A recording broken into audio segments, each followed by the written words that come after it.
Good evening, everybody, and welcome to Tony's Tech Talk. This is episode 9. We're going to be talking about the new Spider-Man movie, a few updates to Gmail on Android, and some cool things regarding Twitter and SoundCloud. But before we do that, I just want to do a quick recap on this really awesome keyboard that I got a few days ago.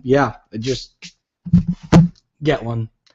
I don't even know if it works on Mac, but at least for you Windows guys out there, especially you Windows 8 guys out there, get one. This is amazing. It's one of the best keyboards I've ever had, and it's so futuristic looking. It's really sexy. Anyway, so Spider-Man 2. Now this isn't the stupid Tobey Maguire Tobey Maguire one that we saw like years back. This is the one directed by Mark Webb.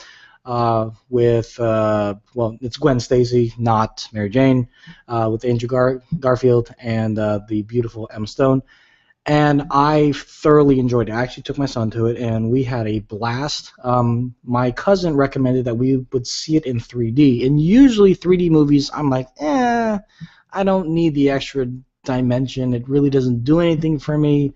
And excuse me, he said, within the first 5 minutes, you will thank me for watching it in 3D. I looked over to his wife, and she nodded to me with this blank.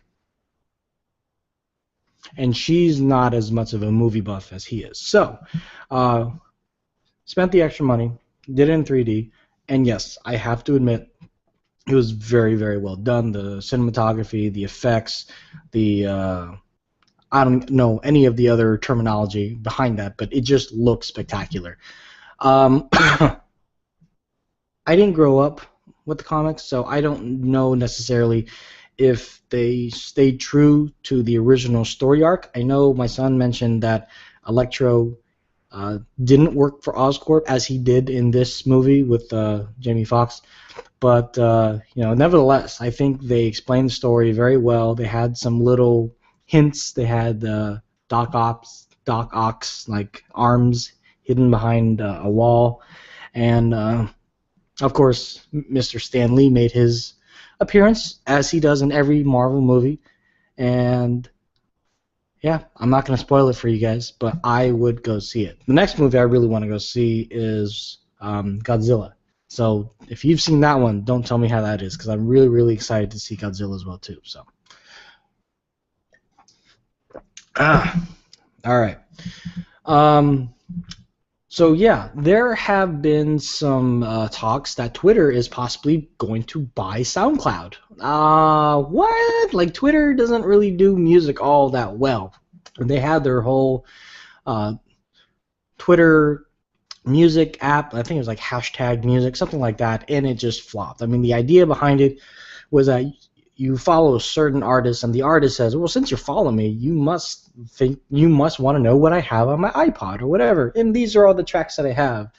And that's not necessarily true. I mean, if you follow Justin Bieber, he might have a bunch of tracks that his label says, yeah, that's what he has on his iPod. Sure, why not? We're paying you, right? So,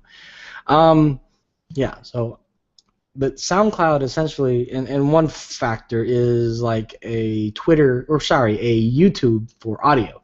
Our very own Sean Wilburn with Lazy Tech Guys has his own SoundCloud channel. I think they're called channels under Sean Wilburn. You can listen to all of his tracks. He's got a holiday track. He's got a bunch of stuff on there, and I think it's a really great platform for up-and-comers to get their name and their songs out there. And what's really cool too is as you're listening to a track, if you want to comment, you can comment in a specific section in the whole track, and it'll show you where you commented and saying, I really love the downbeat on this, or I love it when you drop the beat on this, or I don't really like the bridge on this, whatever it is. It's very interactive, especially if you have a following to interact with.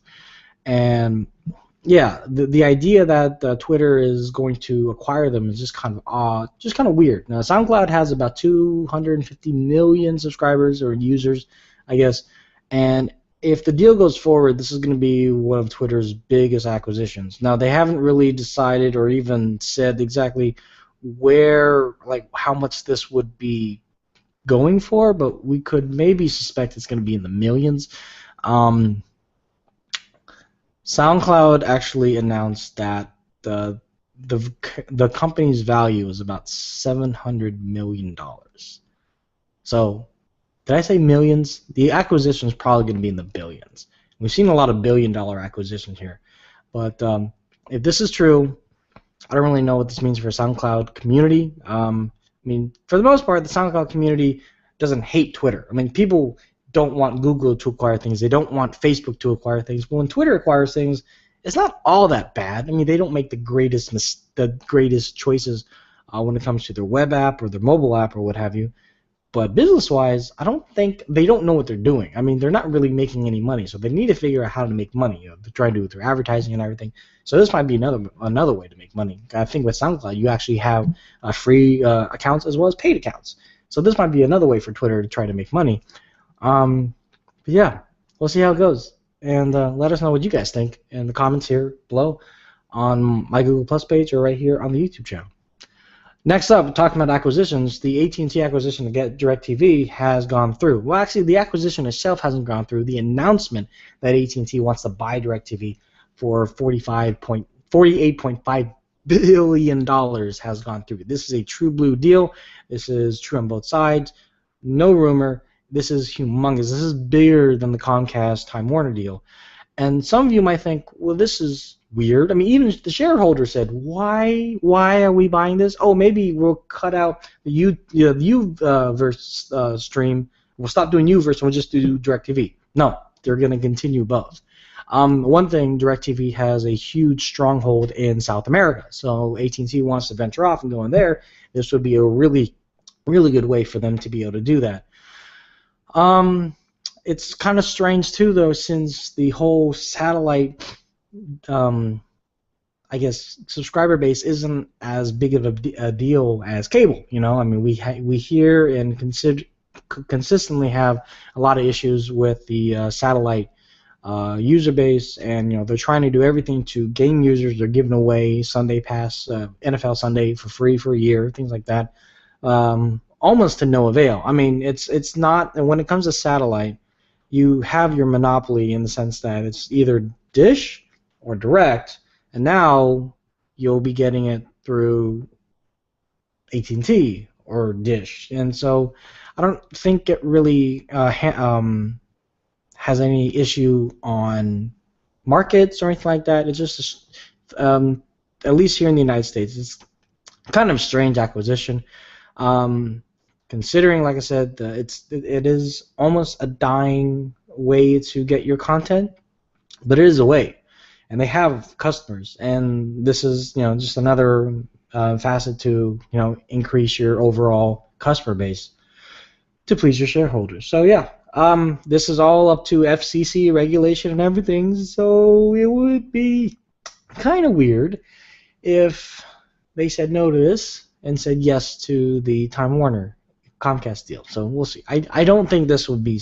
I don't think they'll say no to this. I think they'll say no. I want them to say no to the Time Warner deal, but I don't think they'll say no to this, and I don't really see a big issue if they were to say no to it. So let me know what you think on this one. Lastly, Gmail for Android gets a cool kind of update. And if you were watching me live, well, actually, if you're watching me, you can see this. Taking it from 95 Google, the integration with Google Drive is a lot more apparent now. You can actually save your attachments directly to Google Drive from the Gmail app. So I think you have to change something in the settings, and then once you change that settings, then you can actually save any attachment either to your SD card, or it'll say save to drive, or just preview, and you can do whatever else you want from there on. So that update should be rolling out anytime now. So use it, don't use it, doesn't matter. Choice and options are wonderful and beautiful. That's pretty much it. I am going to be on business for the next few days, so no episodes from me. But in the meantime, make sure you go check out my colleague. He might be doing a show tomorrow by himself on the Lazy Tech Guy TV channel under Lazy Tech TV here on YouTube. And we will hopefully talk to you guys later, and you have a good night. Bye.